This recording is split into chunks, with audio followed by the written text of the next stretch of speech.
Assalamualaikum warahmatullahi wabarakatuh. Selamat siang, salam sejahtera bagi kita semua. Perkenalkan, nama saya Faiz Albar Nasution. Saya saat ini sebagai dosen ilmu politik S1 di Fakultas Ilmu Sosial dan Ilmu Politik Universitas Sumatera Utara. Izinkan saya untuk memperkenalkan mata kuliah yang saya ampu, yaitu mata kuliah Sistem Politik Indonesia. Adapun metode yang saya gunakan dalam proses pembelajaran menggunakan metode DIA, Delivery, Interaction, dan Assessment. Video ini dibuat dengan tujuan untuk memenuhi salah satu persyaratan sertifikasi dosen tahun 2025, yaitu pernyataan diri dosen dalam unjuk kerja Tridharma Perguruan Tinggi, khususnya dalam aspek pengajaran untuk menjelaskan deskripsi dan informasi umum dari mata kuliah Sistem Politik Indonesia. Adapun mata kuliah ini berbobot 3 SKS, diampu pada semester 2, bersifat mata kuliah wajib program studi ilmu politik. Adapun CPL, capaian pembelajaran lulusan ini yang pertama mampu mengaplikasikan menyelenggarakan pemilihan umum sebagai mekanisme dalam pembentukan pemerintahan dalam sistem demokrasi.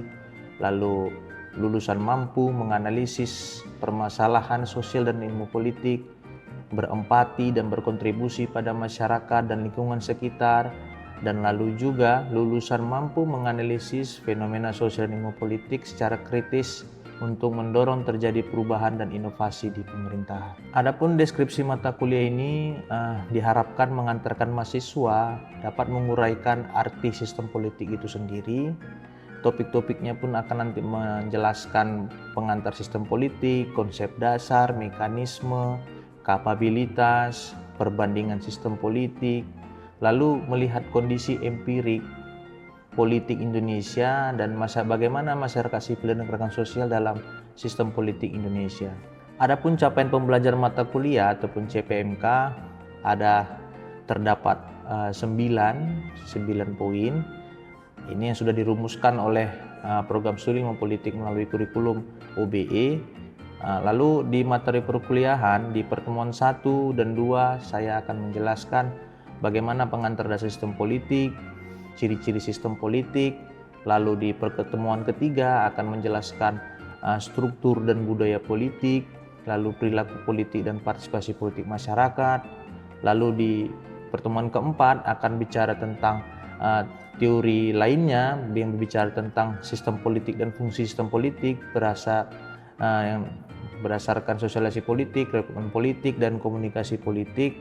Lalu pertemuan 5 bicara tentang mekanisme dan suprastruktur ataupun infrastruktur politik. Lalu juga pertemuan 6 bicara kapabilitas sistem politik. Lalu di pertemuan 7 akan berbicara tentang perbandingan sistem politik, bentuk-bentuk sistem politik. Lalu pertemuan ke-8 adalah ujian tengah semester. Lalu dilanjutkan pertemuan 9 dan 10 bicara tentang sistem pemerintahan Indonesia, sistem pemerintahan pusat, sistem pemerintahan daerah, bagaimana hubungan dari kedua itu. Lalu pertemuan 11 bicara tentang sistem pemilihan umum, lalu sistem proporsional terbuka dan tertutup. Lalu juga di pertemuan 13 melihat kondisi empirik di sistem politik Indonesia pada media massa, lalu masyarakat sipil, lalu gerakan sosial, sampai pertemuan 15. Adapun metode pembelajaran saya lakukan melalui ceramah dan diskusi dan presentasi kelompok, dan juga setiap pertemuan akan ada analisis kasus politik, dan juga pada akhirnya yang diharapkan dalam UTS dan UAS nanti akan menghasilkan project based learning. Moda pembelajaran dilakukan melalui blended learning, kombinasi 2 proses pembelajaran, sinkronus, luring dan daring, dan asinkronus melalui e-learning USU 1, usu.ac.id. Adapun sistem penilaian, yang pertama kuis. Setiap pertemuan saya akan memberikan kuis untuk mengukur tingkat pemahaman mahasiswa dalam setiap materi dan dalam setiap pertemuan. Itu berbobot 20%, lalu juga unjuk kerja melalui presentasi kelompok 21%, observasi memberikan pertanyaan, tanggapan, dan masukan dalam setiap pertemuan berkisar 21%, dan nanti project based learning pada UTS dan UAS bobotnya adalah 38%. Adapun beberapa referensi yang saya tujukan untuk mata kuliah ini sudah saya sampaikan dalam rancangan pembelajaran semester. Lalu berikutnya merupakan cuplikan video dari proses pembelajaran yang saya laksanakan secara sinkronus tatap muka di ruang kelas. Selamat menyaksikan. Oke, Assalamualaikum warahmatullahi wabarakatuh. Selamat siang. Salam sejahtera bagi kita semua. Hari ini kita pada pertemuan kedua ya, mata kuliah Sistem Politik Indonesia.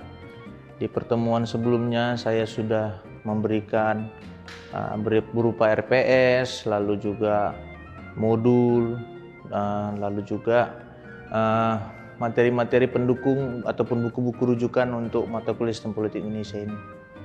Jadi pertemuan sebelumnya kita bicara tentang secara definisi ya, apa itu sistem politik, lalu apa itu sistem, apa itu politik ya. Dan hari ini kita lebih mendalam melihat dari konsep, komponen ataupun dinamika ya. Sistem politik ini yang pertama kali mencetuskan adalah David Easton ya. David Easton salah satu ahli ilmu politik. Dia mengatakan sistem politik itu adalah pengalokasian nilai-nilai secara otoritatif dalam masyarakat ya. Fungsi utamanya adalah menentukan siapa yang mendapatkan apa, kapan, dan bagaimana ya dalam konteks sosial dan politik. Ini ada beberapa definisi menurut ahli ya terkait dengan sistem politik. Seperti katakan Gabriel Almond ya, ini adalah sistem interaksi ya, interaksi dari masyarakat. Mereka melalui penerapan ancaman daya paksa yang bersifat sah. Lalu juga Robert Dahl mengatakan pola hubungan manusia ya. Lalu juga Rusadi Kanta Prawira ya mengatakan ini adalah mekanisme atau seperangkat fungsi ataupun peranan ya antara struktur politik itu sendiri. Lalu juga Miriam Budiarjo, salah satu kita anak politik ini, buku rujukan adalah pengantar dasar-dasar ilmu politik ya. Miriam Budiarjo mengatakan ini berupa komponen-komponen ya. Jadi sistem ini seperti yang kita ketahui kalau kita melihat sistem dan politik dari dua kata ya, sistem itu pasti dia memiliki dua unit ya, atau dua subsistem gitu ya, yang saling berkaitan. Dan politik kita tahu akan bicara tentang kekuasaan negara dan distribusi alokasi, dan pada intinya komponen-komponen sistem politik ini akan bicara tentang 4 hal ini ya, yaitu ada struktur politik, apakah struktur itu dari infrastruktur politik dan suprastruktur politik ya. Infrastruktur politik itu dia berupa misalnya kelompok masyarakat, LSM, partai politik gitu ya. Lalu suprastruktur politik itu 3 pembagian kekuasaan sebagaimana yang kita ketahui, yaitu legislatif, yudikatif, dan eksekutif ya. Lalu dalam struktur politik itu akan ada proses politik dalam menghasilkan sebuah output kebijakan, dan kebijakan itu nantinya akan diterima oleh masyarakat ya. Tentu setelah itu baik dan buruknya perjalanan sistem politik ini akan dilihat dari budaya politik masyarakat itu sendiri ya. Karena seperti yang dikatakan David Easton ini, sistem politik ini sangat menuntut akan adanya tuntutan dari masyarakat ya. Kalau tidak ada input dalam sistem politik itu, tidak akan ada output yang dihasilkan. Sistem politik itu menuntut akan ada infrastruktur politik dan suprastruktur politik. Ketika kedua hal itu tidak ada, maka akan terjadi kekacauan ya, konflik dan lain-lain ya. Jadi ini ciri-ciri sistem ya, ini menurut Awad ya. Ini ada di buku Perbandingan Politik ya, itu warna hijau buku ya, Mukhtar Mahsud ya. Ini kata Awad, sistem itu bersifat terbuka ya, dia artinya terbuka, bisa berinteraksi antara infrastruktur dan suprastruktur sendiri ya. Dan dia memiliki subsistem ya, artinya memiliki 2 ataupun lebih subsistem yang saling bergantung gitu ya. Bergantung menjalankan fungsi masing-masing. Masyarakat memberikan aspirasi, terus si suprastruktur seperti anggota dewan ataupun wali kota, bupati dan lain-lain, dia sebagai menyerap aspirasi itu ya menjadi suatu program. Lalu ketergantungannya, jadi mereka ini saling bergantung satu sama lain ya. Pemerintah kenapa harus dia mengikuti kata masyarakat gitu ya? Ketika misalnya masyarakat itu tidak didengarkannya, maka dia akan menimbulkan citra yang negatif ya. Jadi kalau namanya pemerintah udah dikatakan citra negatif, tidak adanya legitimasi lagi ya. Masyarakat nggak akan peduli itu dengan bagaimana bagaimana pemerintah akan dijalankan, peraturan-peraturan apa saja yang akan dijalankan. Pasti nggak ada yang mau mengikuti. Hari ini kita mau kuliah karena kita meyakini ada negara gitu ya kan. Kita kuliah mendapat ijazah, mendaftar lapangan pekerjaan gitu ya. Semua itu dibentuk oleh pemerintah gitu ya. Dan kita percaya, maka kita saling bergantung antara pemerintah dan masyarakat ya. Lalu adaptasi ya, kemampuan menyesuaikan diri dan lingkungan. Lalu pengaturan ya, bisa memiliki kemampuan untuk mengatur diri sendiri dan memiliki pada akhirnya tujuan ya. Jadi kalau kata Easton itu ya, tujuan dari ini semua adalah output, yaitu kebijakan ya. Jadi seperti misalnya masalah disabilitas. Itu kelompok disabilitas itu banyak, ada namanya Pertuni, Persatuan Tunanetra Indonesia, banyak kelompok disabilitas ya. Kelompok disabilitas itu misalnya mengeluh kesahkan masalah aksesibilitas yang ada di Kota Medan, misalnya pelayanan publik kan di Kota Medan. Misalnya untuk menaik bus itu naik tangganya harus tinggi, banyak tuntutan mereka terhadap aksesibilitas terkait dengan kuliah dan lain-lain gitu ya.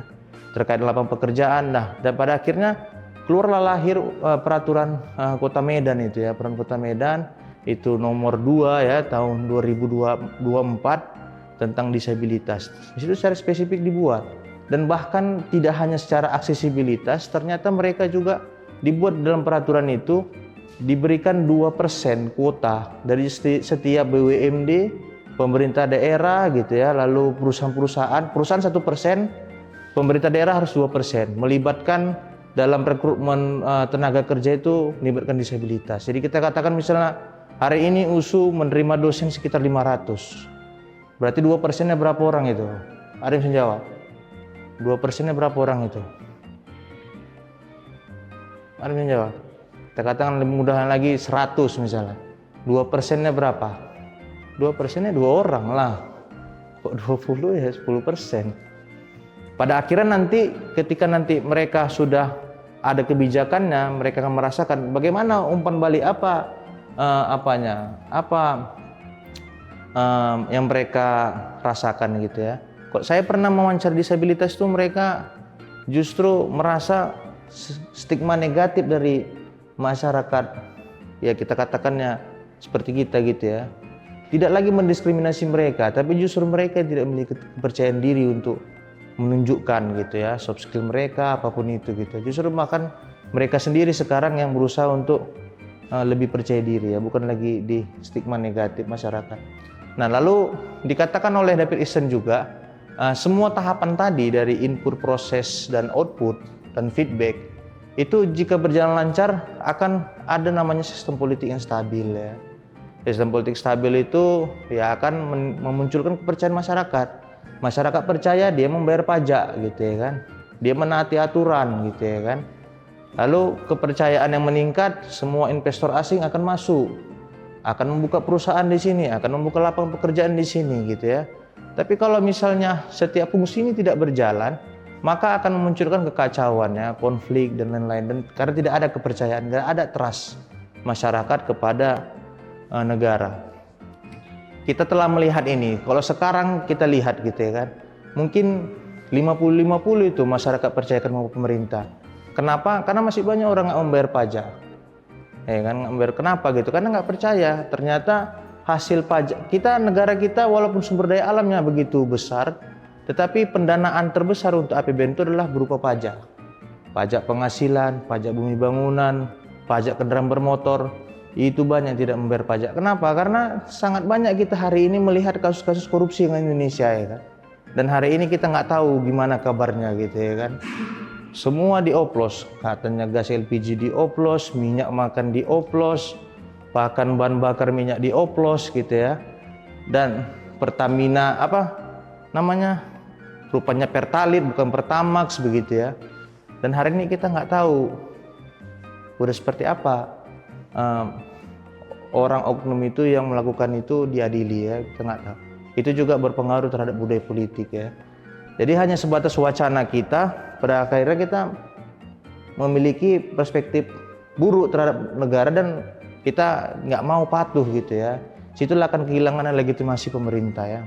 Isolasi sistem yang menolak adanya masukan dari luar yang mendistorsi sistem, terus menyarankan sistem politik itu harus diisolasi gitu ya. Jadi tidak boleh ada pengaruh dari luar, lalu mengingkari negara ya, artinya keberadaan suatu negara itu sebagai etis politik itu pasti ya beragam gitu ya. Nggak mungkin namanya manusia aja dari sumpah jabatan aja dia mau dia melakukan korupsi kan. Sama dengan juga dengan politik ini kan. Jadi politik ini beraneka ragam masalahnya, banyak, dinamis, bersifat dinamis ya. Begitulah negara, tapi teori ini sangat mekanistik ya, mekanistik sehingga merupakan munculnya diferensiasi sistem itu yang timbul akibat variasi ya. Variasi apa? Kita populasi penduduk kita, terus sebaran penduduk yang heterogen, pasti orang Medan beda kebutuhannya sama orang Papua ya kan. Pasti beda. Nah itulah, kalau dulu itu zaman Soeharto ada namanya program revolusi hijau, itu membuat menjaga dan mendukung pangan, itu ditanami sawah-sawah di Papua sana. Dan hari ini misalnya ada food estate untuk menjaga konsumsi nasional, itu dibuat itu, pada akhirnya dibuat itu ubi di Kalimantan sana. Ternyata mereka berbeda ya kan. Mungkin di sini cocok makan nasi, di sana cocok makan sagu, begitu ya. Lalu contoh kasus kebijakan pemerintah yang bertentangan dengan sistem politik Indonesia ya. Ini sampai saat ini memang belum disahkan ya, belum disahkan, tapi ini sudah menjadi wacana nasional dan ini sudah pernah disampaikan oleh Jokowi ya, Pak Jokowi sebelumnya. Jadi sering itu kita ini kalau udah berganti kepemimpinan berganti selera gitu ya kan. Dia seleranya dulu zaman Pak Jokowi mengedepankan membentuk IKN ya kan. Banyak yang mendesak itu, kita sendiri nggak mau IKN itu ada ya kan. Untuk dengan alasan misalnya membangun dari pinggir ke pusat gitu ya, untuk menghindari ketimpangan, alasan-alasan seperti itu. Karena kita tahu itu sangat menguras APBN kita ya kan. Pada akhirnya ketika presiden berganti kita nggak tahu bagaimana IKN sekarang, sudah seperti rumah hantu tuh kalau kita tengok di YouTube ya kan, udah berlumut-lumut ya. Jadi ini ada beberapa kebijakan yang zaman Pak Jokowi itu banyak munculkan pertentangannya, di mana dolar menguat, ekonomi yang tidak stabil, daya beli masyarakat yang hilang, lalu korupsi yang merajalela ya, sampai ada itu sekarang orang pakai baju di belakang sablon tuh PT Liga Korupsi Indonesia gitu ya kan, menunjukkan bahwasanya sangat banyak kasus korupsi yang Indonesia ini ya. Dan nggak tahu kita bagaimana sekarang tindak lanjutnya. Nah ini ada misalnya kebijakan tapera ya, diwajibkan dipotong 3% dari gaji pekerja setiap bulan ya, tanpa dialog publik ya. Jadi ini banyak pekerja merasa keberatan ya. Setiap 1 Mei dikatakan misalnya May Day sebagai hari buruh, selalu buruh itu menuntut akan upah yang layak ya, kesehatan, pendidikan yang layak, karena memang kita tahu ya mereka sebagai orang-orang yang mendukung produksi itu seharusnya diberikan yang lebih layak gitu ya. Kita tahu semua sekarang bahan pokok mahal.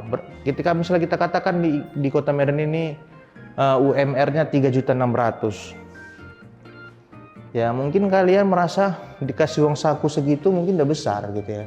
Tapi kalau kita berumah tangga, kita bayar listrik akan bayar, ada pajak PPN-nya, bayar air ada PPN-nya gitu ya kan. Itu yang wajib ya kan.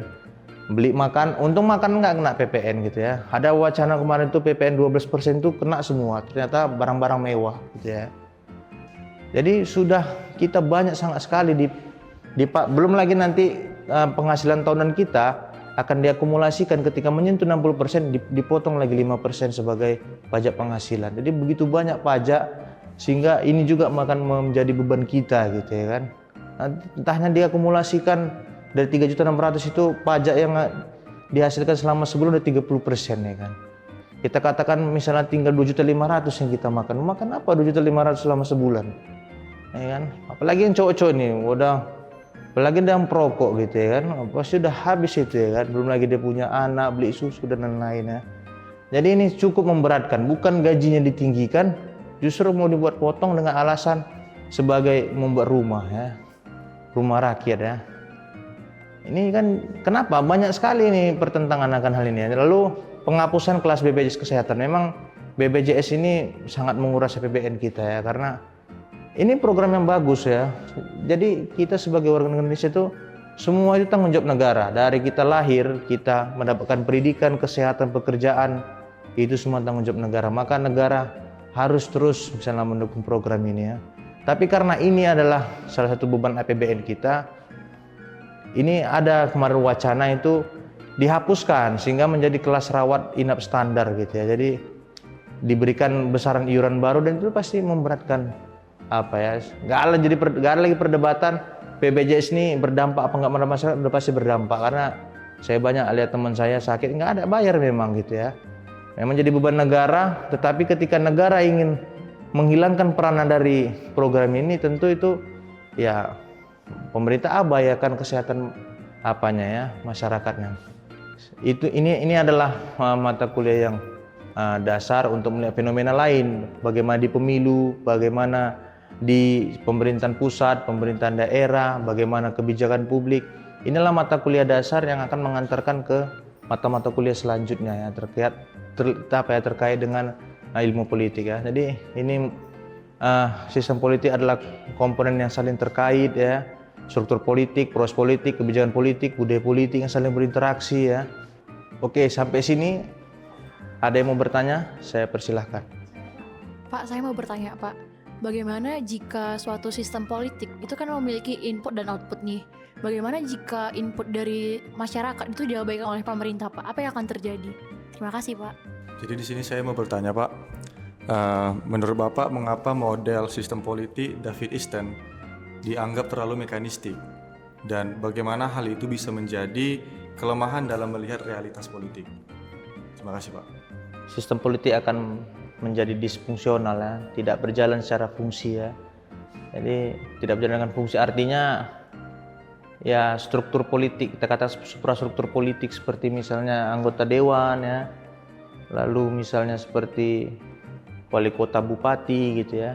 Ketika tidak bisa menyerap aspirasi masyarakat, akan tidak ada kebijakan yang sesuai dengan kebutuhan masyarakat begitu ya. Dan itu akan memunculkan kekacauan ya, dan konflik akan terjadi gitu ya. Hari ini misalnya kita di Medan ini sangat membutuhkan sistem drainase yang bagus misalnya, karena kita ada banjir tahunan. Kalau kalian lihat misalnya di literatur gitu ya, Medan ini dia dataran rendah gitu ya. Seringkali mendapat banjir kiriman dari kabupaten-kabupaten di seberapanya, di sampingnya ya. Maka misalnya masyarakat Kota Medan ini menuntut akan dibuat drainase. Jadi kalau misalnya kebijakan pemerintah Kota Medan yang tidak mengikuti input itu sendiri, maka akan terjadi kekacauan. Kenapa? Karena masyarakat jangankan mau bekerja, jangankan mau sehat gitu ya, jangankan mau bersekolah, dia cemas dia akan hidupnya ya kan. Kan banyak itu dari rentan itu seperti misalnya di Kampung Aur, di Belawan, macam-macamnya. Sehingga ketika itu jadi banjir, apalagi di Belawan itu ya banjir rob, terjadi misalnya banjir, aktivitas itu nggak akan muncul, aktivitas masyarakat, dan ekonomi nggak akan bergerak begitu ya. Dan pada akhirnya terjadi kekacauan, masyarakat tidak percaya lagi dengan pemerintah, terjadi kekacauan, terjadi penjarahan seperti misalnya kita lihat di zaman 98 ya, zaman Orde Baru ya. Itu mata uang itu sudah sangat tidak gitu ya, sudah sangat tidak memungkinkan. Mungkin di zaman itu uang 20.000 itu hanya bisa untuk beli permen gitu ya kan. Orang nggak tahu makan apa. Pada akhirnya orang menjadi gitu ya, menjadi kita katakan menjadi buas gitu, seperti dikatakan menjadi buas, jadi binatang dia gitu ya, karena dia butuh makan gitu ya kan. Nggak ada lagi yang bisa dibeli, pada akhirnya jadi kekacauan ya.